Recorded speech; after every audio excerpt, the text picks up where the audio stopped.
மே 4 சரியா 5 மணி election result 1 by 1 வந்துகிட்டு இருக்கு. விஜய் தான் லீடிங்கில் இருக்காரு. இப்போ விஜய் முதலமைச்சர் ஆயிடுவாரா? எதிர்கட்சியை விட 50 சீட்டுக்கு மேலே விஜய் வச்சிருக்காரு. முதலமைச்சர் ஆயிடுவாரா அப்படின்னு கேட்டால் கிடையாது. இது நிறையா பேருக்கு தெரியாதுன்னு நினைக்கிறேன். இதுவும் தெரிஞ்சுக்கங்க. இதற்கு அப்புறம் தான் விஜய் ஆதரிக்கக்கூடிய விஜய் கட்சியினர் கவனமுடன் செயல்பட வேண்டும். இந்த இது எத்தனை பேருக்கு தெரியும் அப்படின்னு சொல்லிட்டு எனக்கு கமெண்ட் பண்ணுங்க. விஜய் 100 எம்எல்ஏக்கள் ஜெயிக்கிறாரு, 110 எம்எல்ஏக்கள் ஜெயிக்கிறாரு, எம்எல்ஏக்கள் வச்சிருக்காரு. சரியா? அப்போ ஆட்சி அமைக்க முடியுமா, முதல்வர் ஆக முடியுமா அப்படின்னு கேட்டால் கிடையாது. விஜய்கிட்ட எவ்வளவுதான் மெஜாரிட்டியாக எம்எல்ஏக்கள் இருந்தாலும் அவர் முதலமைச்சர் ஆவதற்கு 118 எம்எல்ஏக்களுடைய ஆதரவு தேவை. 118 பேர் ஆதரித்தா மட்டும்தான் விஜய் முதலமைச்சர் ஆக முடியும். இல்லைன்னா தொங்கு சட்டசபைன்னு சொல்லுவாங்க. தொங்கு சட்டசபைனா அதிகமான எம்எல்ஏக்கள் வச்சிருக்கக்கூடியவங்களை ஆளுநர் முதலமைச்சராக பரிந்துரைக்கலாம்.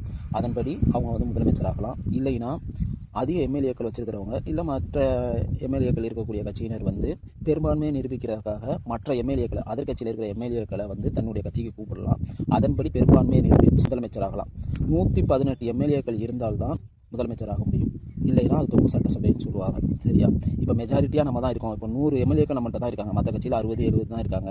அப்படின்னா நம்ம முதலமைச்சர் தான் அப்படின்னு கண்மூடித்தனமாக நினைக்கக்கூடாது. அதுக்கு பின்னாடி நிறையா இருக்குது.